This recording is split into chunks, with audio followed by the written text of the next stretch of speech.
Yo el día que llego me impresioné que entré en la oficina y nadie hablaba. Y la sensación que me dio fue que la compañía estaba muerta. Y esa es la sensación que me dio a mí. Y yo me paraba, en ese momento estaba mi oficina estaba en una esquina. Me paraba en la esquina y miraba y nadie hablaba, nadie hacía bulla, nadie se movía. Hay que hacer algo por esto.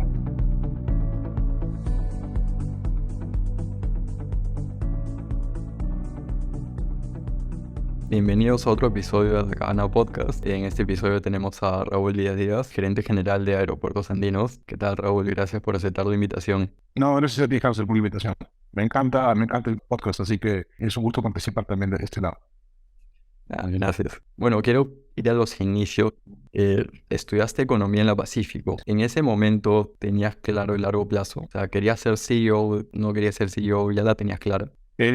No, yo la verdad busqué una carrera, primero que me guste, ¿sí? Y yo tenía dos opciones en ese momento saliendo del colegio. Era estudiar economía, y sí, para mí economía es en el Pacífico, y estudiar industrial en la de Lima. ¿Y por qué en la de Lima? Porque creo que te da un enfoque mucho más administrativo financiero.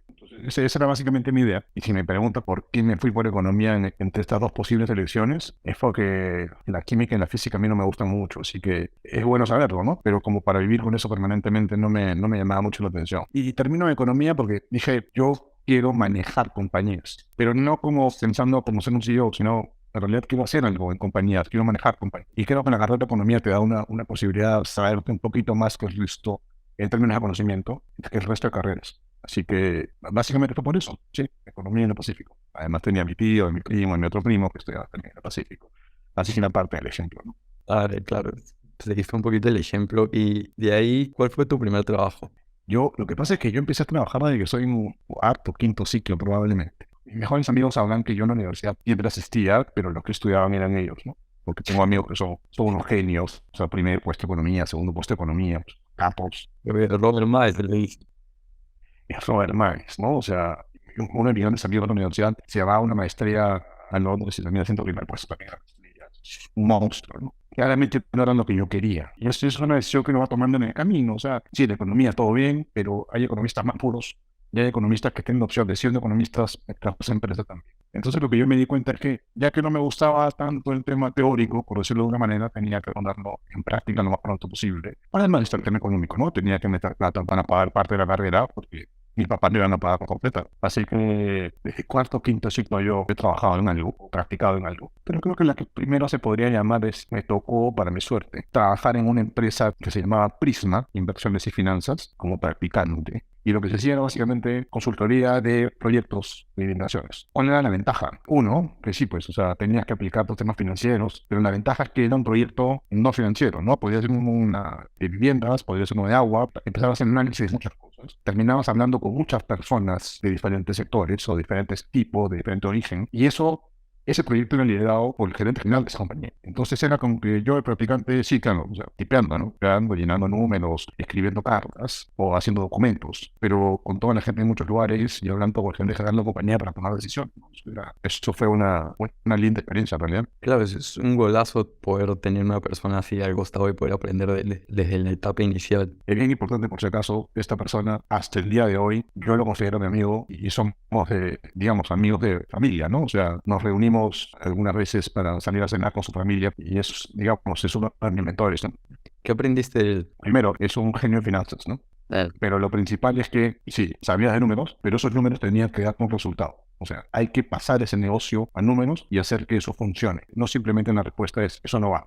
No, eso no va, no es una opción. Es cómo hacemos para que sí funcione. Y creo que esa es la capacidad mayor que él tiene. Y bastante más teórico por el lado financiero, ¿no? Más por el lado de estructuración financiera, etcétera. Que es algo que yo dejé de hacer, pero que, claro, pues, ahora entiendo y entiendo de dónde venía la experiencia, ¿no? O sea, tratar de encontrar nuevos caminos al resultado. Y es más un tema de tenemos que llegar a que sí funcione, sin mentirnos, en lugar de decir no es un negocio que funcione. Yo creo que ese es el aprendizaje mayor en el caso de esa época, ¿no? Y bueno, igual estaba chico, así que la exposición era excelente. De ahí, ¿qué pasó hasta antes de tu llegada a Belsauth? Me fui con esta compañía a Kimpac, antes se llamaba Química del Pacífico, ahora se llama Kimpac. Entré también en la parte financiera, básicamente hacer presupuesto, y ahí es cuando empiezo, digamos, realmente mi carrera por el lado del planeamiento financiero. Y eso es lo que hago en Kimpac. De ahí, de Kimpac, salgo y llego a Belsauth para ser encargado del área de planificación financiera en Belsauth. ¿Cuál es la diferencia principal? Venía de una experiencia en una compañía, digamos, peruana, ¿no?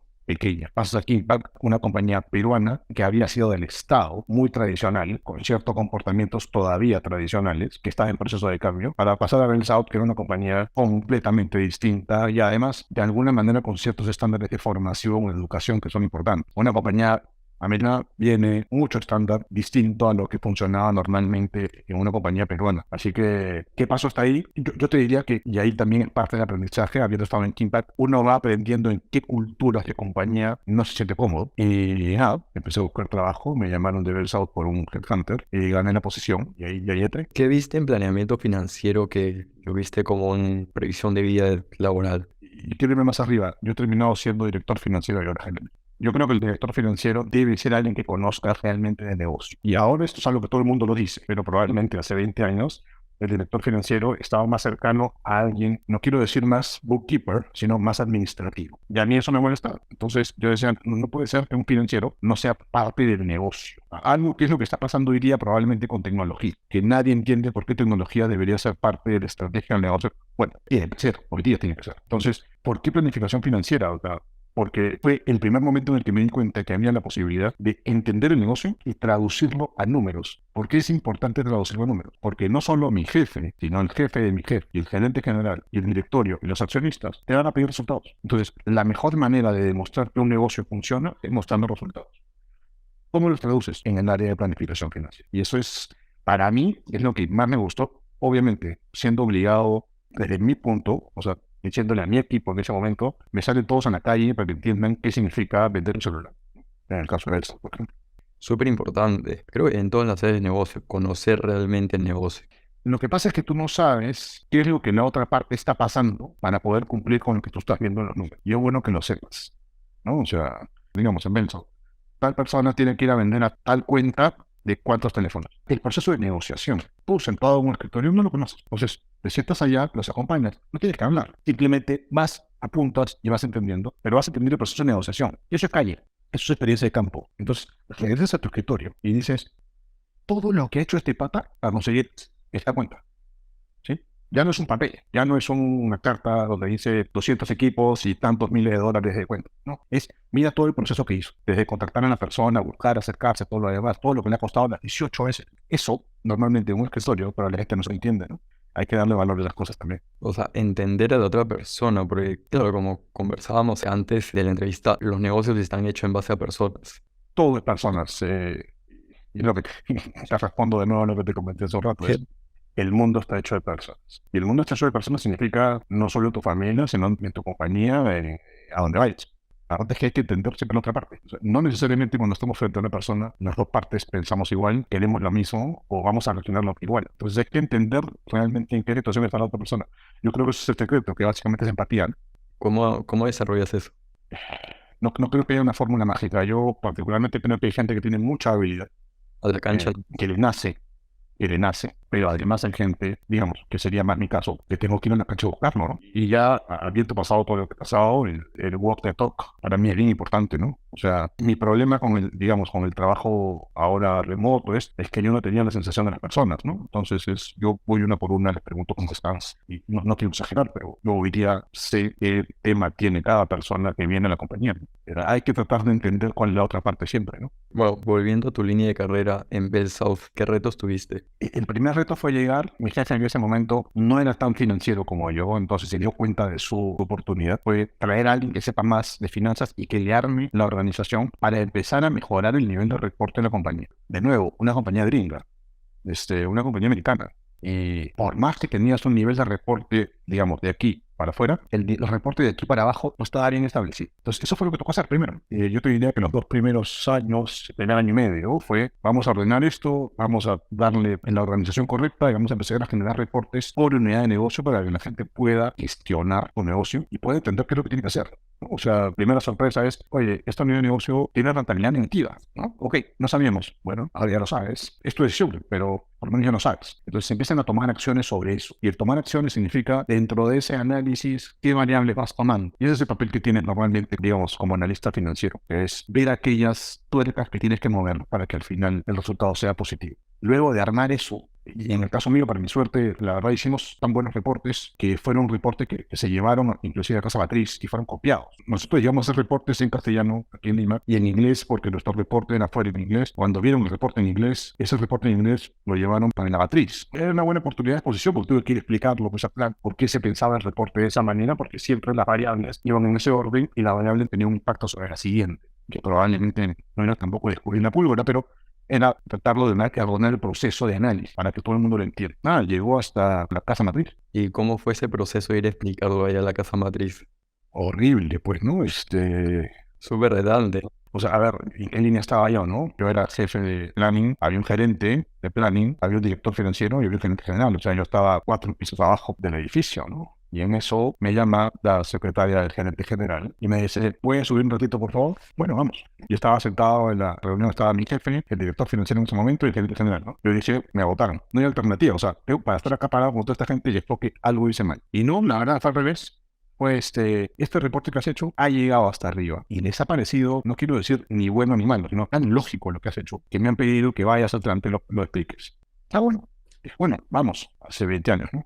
Probablemente, más o menos. El nivel de tensión era distinto, pues hay que estudiar todo de nuevo, hay que explicar el proceso y prepararse, porque eso sí, la verdad, eso es bien importante. Uno nunca debe llegar a ninguna presentación sin haberse preparado antes y sin entender lo que está haciendo. Entonces, nada, los 2 días anteriores probablemente no dormí, o sea, practicando hasta mi inglés nuevamente, porque no te puedes equivocar, pues, ¿no? Y no fue muy bien. El reporte terminó siendo copiado completamente para todos los resto de filiales de Belsouth en ese momento en Latinoamérica y en la casa matriz. Después me di cuenta que me llegaban los reportes, los hacía otra persona, ¿no? O sea, nunca me llevaron a trabajar a Atlanta. Pero los hacía otra persona y era mi reporte el que yo recibía, pero era el resumen de Conaxio. Claro. En tu etapa en Belsouth, vi que en una entrevista mencionabas que la casa matriz, una de las etapas, enviaron un vicepresidente comercial acá a Perú. Ese mismo vicepresidente comercial terminó convirtiéndose en presidente de AT&T allá en Estados Unidos. ¿Qué aprendiste de él? Sí, es lo que yo digo, o sea, yo tengo suerte desde mis amigos en la universidad, que son los capos, hasta mi mentor ahora, que también es un genio, y me tocan esas oportunidades de rodearme de gente que sabe mucho, ¿no? Michael terminó siendo, yendo un poquito hacia atrás en la historia y ya pensando en el resultado después, ¿no? Belsa me estaba en venta. La verdad, Belsa iba a comprar Telefónica, pero al final se voltea una cosa y Telefónica termina comprando Belsa. Entonces Belsa, cuando empieza a darse cuenta que tiene que rentabilizar el negocio para hacerlo más atractivo, pone personas en Lima, ¿no? Y una de estas personas fue esta persona, que fue el vicepresidente comercial y de marketing. Una visión completamente distinta de las cosas, por experiencia, por otro país y por cómo ve los resultados. Que creo que eso fue lo más importante, pensando en alguien que viene de finanzas, ¿no? Porque, de nuevo, yo te digo que el principal valor que tiene alguien de planeamiento financiero es que puede traducir el negocio a resultados o a números, pero también es buenísimo que entiendas cómo esta gente, que es de otro perfil, quiere ver esos resultados. Entonces, a mí, de alguna manera, este vicepresidente comercial, aparte de explicarme la estrategia completa del negocio, que es una cosa maravillosa de esa edad, poder entender la visión de una persona que claramente terminó siendo presidente de AT&T y después y manejando mercados mucho más grandes, te podía explicar cómo la estrategia era en un idioma tan simple, pero tan simple, que después te decía, ¿entendiste esto? Sí, perfecto. Ahora yo quiero ver estos números. Y esto es todo lo que yo veo. Esa capacidad de simplificar es un aprendizaje invalorable, porque estás tratando de, por un lado, aprender, entender lo que esta persona sabe y poder traducirlo en números, no solo como para cualquiera, sino para lo que él quería ver. Yo creo que esa fue la principal oportunidad. Eso lo he escuchado unas cuantas veces, o sea, esa capacidad de esos grandes líderes de, como tú dices, simplificar las ideas y poder transmitirlas de tal forma que el auditorio lo entienda. Es una habilidad clave que uno debe desarrollar. ¿Cómo lo desarrollas? Yo creo que al final, yo no puedo hablar de mi caso, ¿no? Cada uno tiene experiencias distintas. Y en mi caso específico, como decía, yo sí tengo la suerte de haber pasado por distintos perfiles de distintos líderes, muchos genios y muchos que saben que no tienen todas las habilidades completas, pero las cubren y se preparan para seguir siendo más que competentes. Entonces, yo creo que al final esa es una habilidad que uno tiene que desarrollar. Y la verdad, pensando ya en mi familia, que yo tengo hoy día una mayor responsabilidad con mis hijas, explicarle en simple cada una de las cosas que tenemos que hacer, ¿no? Entonces, es parte de eso. Yo creo que es uno va aprendiendo y dice, ¿qué quiere escuchar la otra parte? ¿Qué quiere escuchar la otra parte? Y empieza a buscar el mensaje y sí hay que prepararlo. Es lo que te decía hace un rato, ¿no? Uno tiene que preparar todo lo que hace. No me refiero a estudiar, sino estudiar, prepararse, armar el escenario y todo lo demás para hacer más cosas. Esa capacidad de síntesis, de explicarlo y ponerlo fácil es bien importante. El primer paso, como dices, sería ponerte en los zapatos de la otra persona. y a partir de construir. Sí, sí. Y creo que la empatía es clave, ¿no? Y volvemos a la discusión sobre todos somos humanos. Hay una contraparte que es otro humano y ese humano tiene una forma de ver o de pensar. Y uno tiene que ver la posibilidad de identificar eso para poder ponerlo en su mismo lenguaje, para que ese mensaje termine llegando a la otra persona. Yo creo que eso es bien importante. En tu última etapa en Bell South pasaste como jefe de planeamiento financiero por un corto tiempo y de ahí pasas como gerente a Merck. ¿Cómo se hace ese paso de analista senior a jefe y pum, una a gerente en Merck? Lo que te dije, la primera parte fue como de Bell South fue armar el área, generar reportes, empezar a generar trabajo, ¿no? Y en ese momento empieza el proceso en el que Movistar anuncia que va a comprar Bell South, ¿no? Telefónica va a comprar eso. Claro. Y empiezan a caer, pues digamos, como te dije hace un rato, son 4 niveles, empiezan a caer, uno se va, otro se va. Entonces al final quedo, claro, yo promovido por el nivel de responsabilidad, pero la oportunidad que se me dio en ese momento fue, no te vayas, te vamos a proteger de esta manera, entonces no queremos que te vayas, y a partir de ahora en este vas directamente al gerente general. O sea, ya no había director financiero, ya no había gerente de planeamiento, era yo directamente reportando al gerente general. ¿Qué es lo que pasa? Que empiezo a adquirir no protagonismo, porque el protagonismo no es necesariamente positivo, creo yo, sino empecé a adquirir más responsabilidades. Entonces, de alguna manera, yo terminé siendo el gerente general volteado y me decía, ¿y esto cómo lo hacemos? Y bueno, yo pensaría hacerlo de esta manera. Entonces, una especie de, empecemos a discutir aquellas cosas que hay que hacer. Entonces, estuve expuesto a gran parte del negocio, no a toda, pero a gran parte del negocio y a gran parte de las decisiones que se tenían que tomar. O sea, yo recuerdo claramente estar una noche entera diciendo, tenemos que rentabilizar este negocio, inclusive hacer cálculos a mano, calculadores y todo. ¿Cuánta gente tiene que irse? ¿Cuánto cuesta esto? ¿Cuánto? O sea, ese tipo de discusiones que tenían, ¿no? Entonces, al final, esa experiencia coincide con la necesidad de Merck. ¿Y por qué digo coincide? Porque Merck viene año 2004. Yo todavía no estaba en la compañía de Merck, en Perú.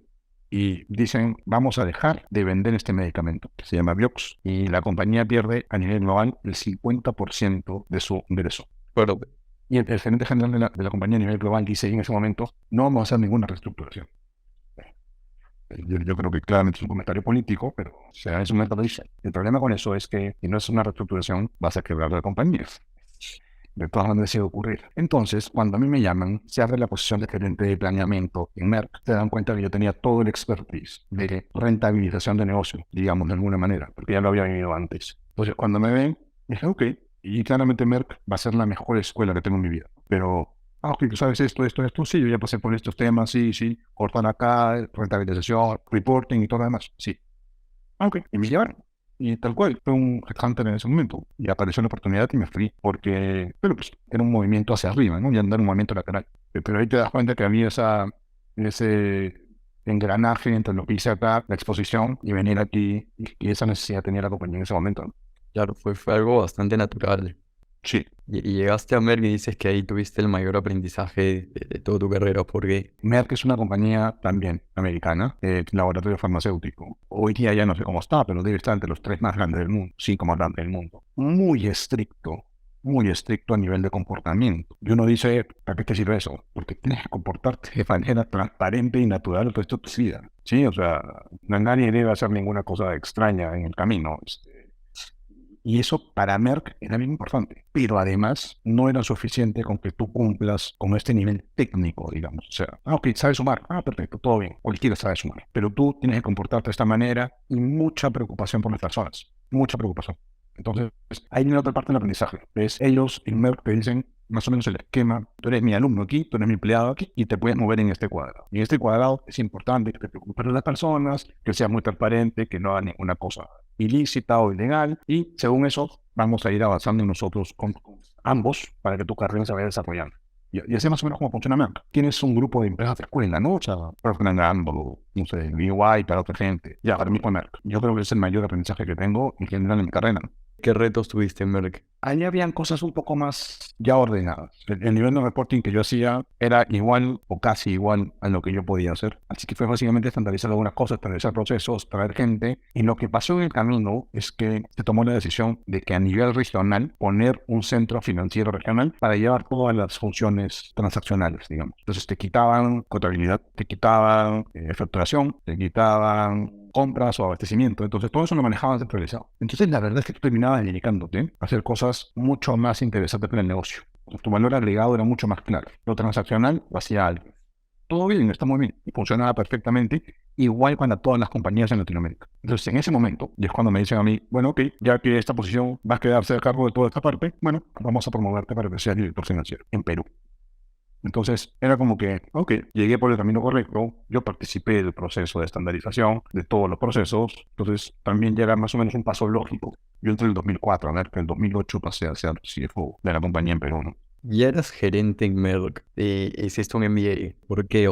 Sí, ¿verdad? Yo diría que ahí tuve un problema, ¿no? Es que yo no quiero decir que ascendí muy rápido, pero yo creo que en paralelo, para mi edad, yo ya había llegado a una posición de gerente y me di cuenta en el camino que no había, digamos, reforzado aquellos temas académicos que me faltaban, ¿no? Yo estudié economía en el Pacífico y de ahí básicamente me dediqué a trabajar. Entonces creo que había algunas cosas mías que me faltaban formar, temas comerciales, temas de marketing y algunas otras cosas adicionales. Digamos, por toda la parte numérica, la verdad es que no tenía ningún problema, pero toda esa parte de refuerzo me parecía importante. Y el otro tema es que en Merck también le daba mucho valor a tener MBA. Digamos, si yo quería quedarme ahí, tenía que seguir compitiendo para poder tomar posiciones adicionales o mejores en la compañía. Pues de por sí también es parte de la razón por la que termino siendo financiero en Merck, ¿no? Porque yo estuve más adelante que el resto estudiando la maestría. Y ahí sí tomé la decisión. Es un tema de costo-beneficio, ¿no? Me voy afuera, me voy un año, pierdo mi carrera. Y el pierdo mi carrera es pierdo mi experiencia de carrera, pero además mi nivel de ingresos será bastante bueno para ese nivel. No solo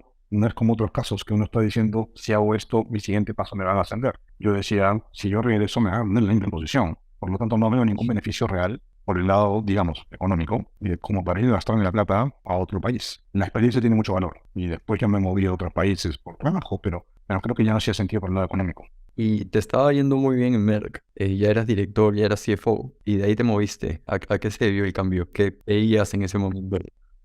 Hay una historia anterior, que es yo entré en MEC 2004, 2008 paso a ser CFO, 2008 me caso, 2010 nace mi hija, 2012 nace mi segunda hija. Pero entre el 2008-2009, Merck compra otro en laboratorio. Entonces, la verdad es que fue un proceso espectacular. Y te digo porque estoy tratando de explicar por qué estuve tanto tiempo. La primera parte en Merck fue, mira todo lo que estamos haciendo a nivel de planeamiento financiero y termino siendo CFO. Y después de eso es, ya llegaste a ser CFO y en Merck era muy fácil empezar a postular a otros países y compramos otro laboratorio y se congelan todos los movimientos del país y había que fusionar las compañías. Una experiencia excelente. Volviendo hacia unos minutos, ¿no? Yo estuve del lado de la fusión de Telefónica con Belsol, cuando Telefónica compra Belsol, digamos. Yo estaba en la compañía que estaba siendo comprada. Y yo vi las reacciones de las personas durante ese proceso y decía, mira, está bien asustada, ¿no? O sea, yo la verdad también diferente, pero la gente estaba bien asustada y preocupada por qué le iba a pasar. Yo estaba feliz porque mi nivel de exposición era altísimo, pero cuando pasó a Merck, lo primero que me doy cuenta es que era la otra gente de la que estaba asustada.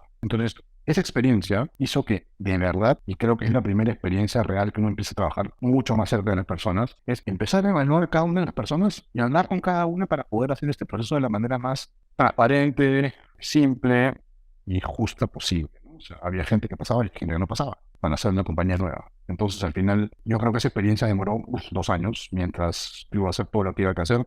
Acuérdate que yo ya venía a rentabilizar la compañía, había que hacer el trabajo de nuevo, pero ahora era con gente nueva, duplicando posiciones, tomando ese tipo de decisiones. Y en ese momento a mí me toca trabajar sentado en la misma mesa con el gerente general, haciendo todos los planes de todo lo que íbamos a hacer en los siguientes 5 años. Entonces ya teníamos los resultados en los siguientes 5 años, sabíamos que teníamos que hacer arriba, digamos, por el lado de ventas y por el lado de gastos también. Entonces sabíamos exactamente lo que había que cortar. La parte irónica es que mucha de esa gente que llegó, el laboratorio se llamaba Sharing Cloud, mucha de esa gente que llegó ha terminado siendo, digamos, amigos míos y yo ya sabía que se iban a ir. Esa es la parte más complicada de todos, en muchos casos.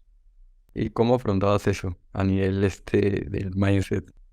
Yo creo que ese es el mayor aprendizaje de todo, no hay que separar la emoción de lo racional. Y eso me sigue sirviendo hasta ahora. Yo soy muy poco de tomar decisiones sobre emoción. O sea, si hay algún tipo de exaltación o algo, yo digo, no, vamos a esperar, la decisión no se puede tomar. Y eso es lo que yo particularmente hago, ¿no? Y en general, o sea, hasta con mi esposa, digamos, para exagerar. Sí, sí, O sea, así es. siempre tratas de calmarte primero, first step. Yo trato de volver todo a lo racional, ¿no? Claro. Porque no hay decisiones que tienen que ser racionales, por lo general. Yo creo que ya pensando sobre el final, parte de esta relación con las personas es también manejar las emociones de todas las personas. Uno tiene que ir conociendo a la gente, sabiendo cómo reacciona y tratar de controlar que estas emociones en conjunto sean positivas, ¿no? Esa es básicamente la idea. De ahí me mencionabas cómo se da tu salida de Merck. siendo una excelente escuela, siendo una compañía muy ordenada, tan ordenada que, como una vez me dijeron, no te preocupes, ya nosotros, Merck, ya sabemos cuándo hacer tu carrera por los siguientes 15 años. Y yo me di cuenta que yo no quería eso. ¿Por qué? Porque en Merck, si estás en el lado financiero, terminas ascendiendo en la rama financiera. Y eso es lo que yo les dije. Yo quiero ser gerente general. Y ahí fue cuando me di cuenta que yo quería ser gerente. En ese Eh, momento. sí. Pero también fui muy consciente que habían experiencias adicionales por el lado financiero que no habían sido suficientes para poder ser gerente general.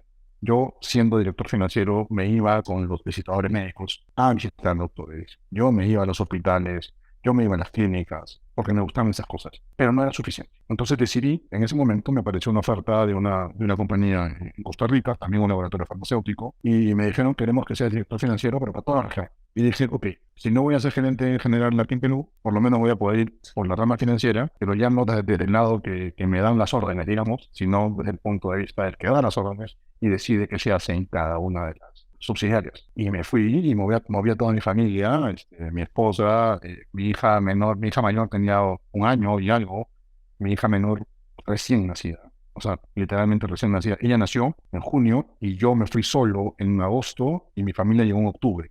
Era una experiencia que en realidad, cuando yo les dije, podemos hacer esto, me dijeron que estamos todos de acuerdo, digamos, al momento de la entrevista. Pero cuando llegamos a la cancha y le dije, vamos a hacer esto, empezaron a tener algunas diferencias sobre qué hacer y cómo hacer.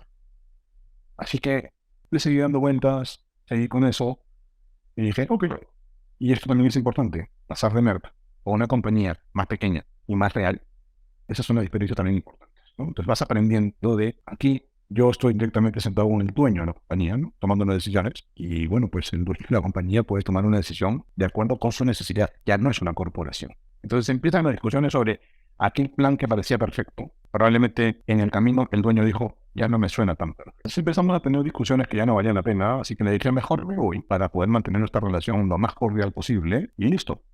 Así que en ese momento otra vez un headhunter me llaman del Perú y regreso a Lima y me cambio completamente de sector y me voy a energía. ¿Qué retos encontraste a la empresa energética cuando volviste a Perú? Un sector completamente distinto, ¿no? Cuando dejaste Costa Rica, ¿ya tenían conversado con la empresa energética o...? Sí, yo vuelvo directamente a trabajar acá.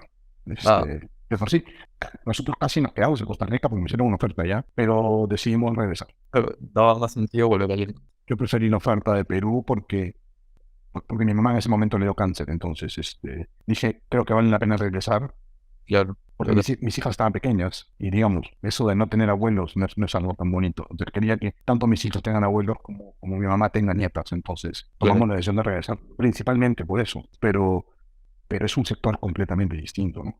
O sea, farmacéutico que tienes canal de distribución, distribuidores, gente en ventas y todo lo demás, márgenes pequeños, digamos, con el agua hasta acá permanentemente, ¿no? Para tratar de todos Ya los se lo meses. haría duro. Sí, pasar de una compañía de electricidad donde cualquier proyecto que hagas dura 3 años, 4 años, 5 años, y eres un cash cow maravilloso. Tu preocupación es distinta. Y entonces ya vengo. ¿Y por qué decido entrar al final, volver a ser financiero, digamos, en Perú? Porque era una compañía que tenía una EBITDA de 15 o 20 veces lo que yo había tenido antes. Entonces estaba volviendo a, digamos, a la parte financiera local, pero con un ticket mucho más alto y además con obligaciones distintas, ¿no? Yo no había hecho emisiones de bonos, por ejemplo. Ahí tocó hacerlas. Implementaciones de proyectos, de SAP, de sistemas sí los había hecho antes, pero aquí el esquema era mucho más grande. Por el tipo de compañía, revisar el tema de compliance a nivel corporativo era una experiencia distinta. En esa época todavía venía por el lado financiero. Entonces, son experiencias que en el otro lado no iba a tener. Pues dije, ya, ok, vamos a meter juego acá. Y de repente se abre la posibilidad de ser gerente general de la compañía. Uno nunca sabe. Una compañía más pensada en largo plazo, más tranquila, de ingresos constantes, tus proyecciones financieras no se movían nunca, no era una maravilla, era todo maravilloso. Y cualquier inversión que se tenía que hacer, siempre había dinero, siempre había, ¿no? Pasando a otra etapa de tu carrera, ¿cómo se da tu llegada a aeropuertos andinos? Cuando salgo en Calpa me voy a Colombia porque me hacen un encargo de 1 año. Y de nuevo, yo quería ser gerente general, ¿no? Entonces yo sabía que tenía que salir de allí en un momento. La persona que está como gerente general en Perú, en Calpa, es una capa también, o sea, nunca va a cambiar eso. Yo creo que es una capa en todos los aspectos. Entonces, al final, si no tienes la oportunidad, dije, ok, bueno, hay que pensar en ver qué hacemos. Y me dan la oportunidad de irme a Colombia para ver la operación de allá, una operación muy pequeña, ¿ok? digamos, vuelvo a una operación del tamaño de un laboratorio farmacéutico, pero en generación de electricidad, más pequeño, y era un desorden. Era más una especie, un trabajo de mini gerente general, por decirlo de alguna manera, de ordenar las cosas, todo lo que estaba desordenado, y después ver qué haces con esa operación, que la terminamos vendiendo. Así que regreso de eso, y aparece en el 2018 la oferta de Aeropuertos Andinos. Regresa sin trabajo. Sí, porque yo habíamos acordado un año, y el acuerdo no solo es con la compañía, ¿no? El acuerdo también es un acuerdo familiar. Yo viajaba los lunes a Bogotá y regresaba los viernes. Mi familia se quedaba en Lima. 4 horas me parece. Sí, sí, son buenas 3 horas y media, 4 horas. Yo salía de mi casa, salía a las 6 de la mañana y a la 1 de la tarde estaba sentado en mi oficina en Bogotá. Y los viernes salía un poquito más temprano, no, pues salía más o menos a esa hora y llegaba al de la casa. Claro, trabajabas el lunes hasta las 12 de la noche, el martes Hasta igual, apenas, miércoles sí. igual, jueves igual, y después el viernes regresaba. ¿Pero por qué no estaba en la oficina en la tarde el viernes? Yo decía, pero sí, yo ya trabajé por los días anteriores, todo lo me faltaba. Y excedí. Sí, pero bueno, es lo que toca hacer, ¿no? O sea, la verdad es que el exceso de trabajo para mí nunca ha sido un tema, pero fuera de eso es más de un año a nivel familiar, no puede ser sostenible, puedes estar viajando. Así que regresé, tuve un tiempo cortito en una generadora de electricidad también que estaba en Iquitos, pero cuando aparece el ofrecimiento de Aeropuertos Andinos, en 5 minutos no tuve ninguna duda de cambiarme para acá, ¿no? Ese cambio de industria, tú en ese momento no sabías nada de aviación. ¿Cómo se da esa vendida de concepto a Aeropuertos Andinos para que seas su gerente general? El match que hacemos es porque, como te decía hace un rato, ¿no? En generación de electricidad es un negocio de largo plazo, ¿no? Muy ordenado, largo plazo, contratos de largo plazo. Es como si firmaras, si te compras mañana un carro y tú firmas un préstamo, un financiamiento para comprar tu carro, y por el otro lado firmas un contrato de mantenimiento del carro con, no sé, con la compañía que compra el carro. Entonces, tú qué haces con el carro, solo manejas. Básicamente eso es lo que haces. Tienes Claro. que tener cuidado de no chocarte, ¿no? Si no te chocas, va todo bien. ¿Por qué? Porque pagas tu financiamiento, pagas tu mantenimiento y todo funciona perfecto. Eso, en el caso de aeropuertos es una concesión de aeropuertos Optimizar margen, básicamente. y es de muy largo plazo, y es de largo plazo. Entonces tenemos, ¿cuál es la similitud entre los dos sectores? Este sector de largo plazo de generación de electricidad, en el caso de aeropuertos es infraestructura. Es básicamente lo mismo, construir algo grande y recuperarlo en el plazo de tiempo. Y es una construcción que tiene 25 años. Entonces tienes que ir optimizando poco a poco para que tengas un margen probablemente pequeño, pero que a nivel del plazo que tienes es importante. Entonces la similitud viene por ahí, es largo plazo, contratos, infraestructura, que no tiene mucho que ver por el lado de los pasajeros de los aviones. Pero básicamente ese es el negocio principal. Ahora, ya llegando a aeropuertos, tú has dado un tema bien importante, ¿no? Que es un aeropuerto es un lugar de personas. Y ese es el cambio principal. Entonces, ese es el cambio que había hacer en el negocio realmente. Pero esa es la similitud de aeropuertos. Ahondando en tu experiencia en Aeropuertos Andinos, la pandemia, ¿cómo afrontaste eso? Porque fue bastante golpeado la industria de la aviación. Yo creo que hay un momento anterior. Yo llego aquí en diciembre del 2018. Claro. Una compañía que había tenido de manera interrumpida dos gerentes generales, porque se fue el que estaba, trajeron una persona de reemplazo que dijo, no quiero trabajar en esto, no es lo mío, y se fue. Entonces, digamos, en 2018, yo llego en diciembre, todo el resto del tiempo, ese año para la compañía fue un año complicado, porque básicamente no tenían cabeza. Entonces, cuando yo llego a la compañía, lo primero que me llamó la atención fue que la gente no estaba muy cómoda, para decirlo de alguna manera. Yo siempre le digo, o sea, yo el día que llego, me impresioné que entré en la oficina y nadie hablaba. Y la sensación que me dio fue que la compañía estaba muerta. Y esa es la sensación que me dio a mí en ese momento. Y yo me paraba, en ese momento mi oficina estaba en una esquina. Me paraba en la esquina y miraba y nadie hablaba, nadie hacía bulla, nadie se movía.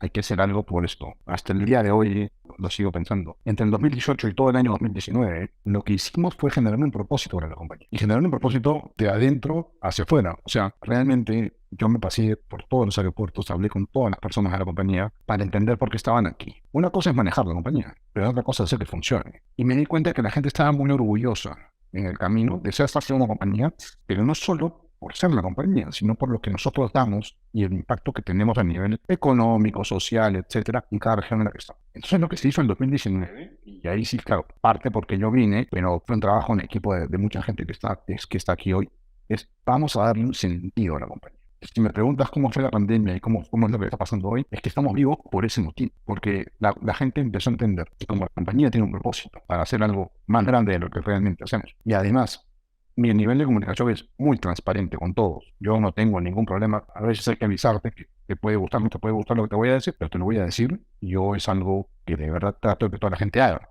a nivel general, en toda la compañía. Yo voy de visita a los aeropuertos y hablo con cada uno y les cuento qué te pasaba, pues no, que mi hijo está, oye, pero pues no has avisado que tu hijo estaba mal, ¿no? O sea, no tienes que estar aquí trabajando si tu hijo está enfermo, te puedes ir allá y todo va a estar bien. Entonces, ese tipo de cosas está cambiando en la compañía. Yo creo que el momento final fue esa reunión de fin de año de 2019. Bueno, alcohol controlado, ¿no? Tampoco no es que uno pueda bicho tomar como loco.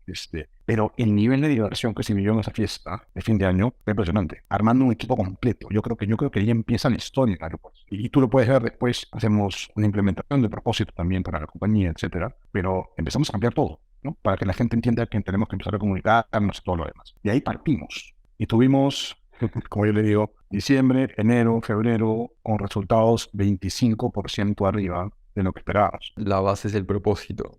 Yo creo que uno tiene que estar cómodo, y eso debería, para todos, ¿no? Yo creo que uno debería estar cómodo siempre en la empresa en la que está. La oportunidad que me ha dado a mí el grupo andino manejando esta compañía es poder crear yo una compañía como yo quisiera que sea. Esa es la oportunidad que yo tengo. Y yo creo que había que generar para todos un sentido de propósito que haga que se den cuenta que lo que hacemos no es simplemente operar un aeropuerto, tenemos un impacto mucho más grande a nivel general. Hoy día eso se está viviendo muchísimo más. Claro. ¿Cómo afrontaste en el día uno, por así decirlo, la pandemia y la huelga? O sea, sucedió la pandemia, el presidente anunció, ¿qué pasó por tu mente? O sea, lo primero que hice. Y vuelvo a lo que te conté hace un rato, ¿no? Se formó una compañía con un sentido de propósito todo en 2019 y empezamos en 2020 así. Digamos, a mí me gusta mucho el fútbol. Llegamos con un equipo ya entrenado, ¿sí? Para jugar el partido. Y estábamos bien en el partido. En los primeros 2 meses estábamos 25% arriba de los resultados, entonces estábamos ganando el partido. Bueno, en ese momento, esto es anunciado probablemente el sábado en la noche, si mal no recuerdo. Nosotros el viernes ya sabíamos que esto iba a pasar. El viernes decidimos, creo que fue viernes 13, 14, 16, el viernes 12 puede ser. Sentamos a toda la gente y les dijimos, comité de urgencia, ¿qué hacemos? Todos se van a sus casas y se llevan sus laptops y sus computadoras, inclusive desktops. Aquellas personas pregunten uno por uno, hagan una revisión. Los que tengan internet van a tener que funcionar con el internet de su casa. Los que no tengan internet, que usen el internet del celular y hagamos un check de todo lo que le faltan. Ok, tenemos que arreglarlo pronto. Si no se cierran los aeropuertos, volvemos, hagamos todo el transporte de cada uno, ¿no? Todos en taxi a su casa. Y bueno, por último, si no se cierra, vuelven todos, les pagamos el taxi de regreso, todo bien, todo perfecto, no importa la distancia, no importa nada. Y cerraron los aeropuertos, y cerraron los aeropuertos 6 meses. Y el primer problema es que nadie tiene experiencia con lo que pasó. Nunca nadie ha pasado por esto. Entonces, ahora, ¿qué hacemos? ¿No? Entonces, yo ya había usado el Zoom en algún momento, y teníamos Teams en ese momento también. Recuerdo tener reuniones todo el día, el comité completo de la compañía, para ver que no se nos caiga nada. Y en ese momento, la preocupación era cómo afrontamos esto hacia adentro, y hacia afuera hay que buscar a todas las personas, a todo el resto de personas conocidas para ver qué están haciendo. Muchachos, todos, cada uno a su nivel, empieza a buscar información de otros sectores, qué es lo que están haciendo. Queremos saber todo para ver qué aplicamos nosotros. Yo recuerdo reuniones domingos, 7, 8 de la noche, viendo cuál es el escenario del lunes, ¿no? Porque no sabemos qué va a pasar. Y prioridad uno fue que nadie se contagie. Queremos cuidar a nuestro personal. Entonces, la primera práctica, digo yo, en general, fue a nosotros nos cierran 6 meses, pero teníamos que operar de manera restringida. No había ningún vuelo comercial. Vuelo comercial son las aerolíneas, pero había vuelos humanitarios o vuelos con médicos, por ejemplo, ¿no? Con equipos médicos o médicos. Entonces teníamos que atenderlos. Teníamos que tener un grupo de personas en el aeropuerto para atender esos vuelos, porque uno no puede dejar de operar y tampoco puede dejar de cumplir con el nivel de seguridad de un avión. Tú no te puedes subir a un avión con un cuchillo. Es exactamente igual en esas condiciones. Entonces teníamos un grupo trabajando. Entonces el objetivo fue, a esta gente de aquí hay que darle todas las herramientas para que no se contagie. Yo hoy día, ya después de 3 años, ¿no? Nadie se contagió y nadie falleció en el caso de la compañía, de los empleados de la compañía. Y ese fue el primer punto, es cuidar a la gente. Después de eso, el mismo cuidado de gente se convirtió en cuidado de caja. Y después de ese cuidado de caja, después de 6 meses, cuidado de que la compañía no vaya a peor. Y ese fue así de claro. Y esos fueron los pasos, completamente. Y lo logramos. Muy duro, ¿no? 6 meses, y el proceso de recuperación, 2020, 2021, 2022 inclusive. Muy, muy duro, ¿no? Muy duro.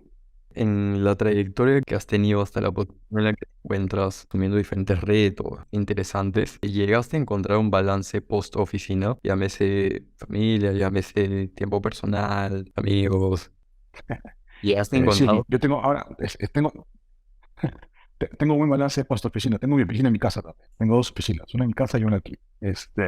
Mira, yo no sé, probablemente hay gente que sienta que tiene que balancear esto mejor. Yo creo que es lo correcto, pero hay etapas distintas. Así como uno toma riesgos, y en mi caso específico, moví a mi familia del país, y en el siguiente movimiento de país decidimos no movernos, también tengo que decir que a veces uno prefiere estar en su casa y tratar de ver cómo funcionan las cosas, pero son etapas distintas. Yo, desde que recuerdo, y creo que lo conté también, probablemente yo trabajo 24 horas toda mi vida, completamente. Digamos, la parte mala de las herramientas tecnológicas es que puedo estar trabajando permanentemente en cualquier lugar, pero a mí eso no me disgusta. Entonces es un tema mío personal. Para mi suerte, mi esposa ya me conoció así y mis hijas han nacido ya conociéndome así. Aún así, yo divido mi tiempo cuando hay que ir, por ejemplo, a las reuniones en los colegios de las niñas, yo voy, yo participo directamente con las profesoras, yo hago seguimiento con ellas, con cada una de ellas, con mi esposa tenemos espacio de estar los cuatro juntos, por ejemplo, nos vamos a la playa los cuatro y ese tipo de cosas. Y listo, al día siguiente me despierto y tengo que ver el teléfono a ver qué está pasando unas cosas, todo bien. Pero creo que son etapas. Uno puede decidir hasta qué momento quiere sacrificar cierta parte, ¿no? Para la ruta a la posición de gerente general es vital ese enfoque máximo necesario. Yo creo que hay gente que es mucho mejor que yo, que puede utilizar su tiempo de manera más eficiente, y hay gente que no será tan eficiente como alguien mejor que yo, ni tan eficiente como yo en el tiempo que manejo. Yo creo que no es un tema de mezcla de cosas, ¿no? De experiencia, de manejo de situaciones y de resultados. Si al final yo logro dar resultados y trabajo 15 minutos al día, sin dudas voy a seguir trabajando en la compañía, ¿no? Pero no es mi idea. Mi idea es siempre participar de todo, estar metido en todas las cosas, no por micromanagement, sino por entender a las personas cómo están, para ver cómo hago yo para mejorar su trabajo y para que exista mejor. No creo que haya una receta exacta. Yo creo que depende de cada uno. Y eso al final parte también de qué tanto esta empresa encaja con lo que tú quieres. Si al final, en la empresa en la que estás sufriendo de alguna manera, o estás trabajando dentro de lo posible, solo por dinero, probablemente tu nivel de satisfacción no sea tan alto. En mi caso específico, sentir que puedo lograr resultados con toda la gente que trabajo es algo que me gusta más que el reconocimiento en sí. A mí me gusta mucho obtener resultados y ver a la gente feliz con ese resultado. Bueno, para ir cerrando la entrevista que me pareció súper interesante, volviendo al pasado de Raúl, a cuando recién te estabas graduando de la universidad, ¿qué consejo le darías? No sé, 25, 30 años, ya no me acuerdo. Lo primero, uno tiene que aprender de todo, ¿sí? Y de todo no significa de todos los temas, sino de todo lo que va viviendo. La experiencia de vida es muy importante. Y esas experiencias que vas acumulando realmente te van a servir después. No importa si son positivas o negativas. Dos, foco en trabajar sobre resultados, pero con personas. Creo que mi logro principal hoy día, estando donde estoy, es que hay muchas personas que han trabajado conmigo que están en una posición igual o mejor que la mía en el país o en otros países. O inclusive habiendo llevado sus carreras hacia estudiar fuera, etcétera. Porque yo creo que eso es lo que nos toca hacer a nosotros también como parte de nuestro trabajo diario. Y lo otro es, sí, pues uno tiene que ser feliz finalmente donde trabaja, pero la responsabilidad es nuestra. Volviendo de nuevo hacia atrás a eso que salió en la universidad es, no te vas a rendir nunca de ninguna manera. Hay que esforzarse un poquito más todos los días, pero aprovecha esas experiencias. Ya habla con toda la gente que puedas. No dejes de hacerlo. Todo tiene un valor y creo que puedes ganar mucho con eso, ¿no? Nada, Raúl, muchísimas gracias por tu tiempo y por tu experiencia. No, gracias a ti. Como te dije, me gusta el podcast y me gusta también estar de este lado del podcast ahora. Así que la idea es transmitir esas experiencias que tenemos para que la gente tome lo mejor de cada experiencia y la ponga en práctica, ¿no? Para la carrera de cada uno.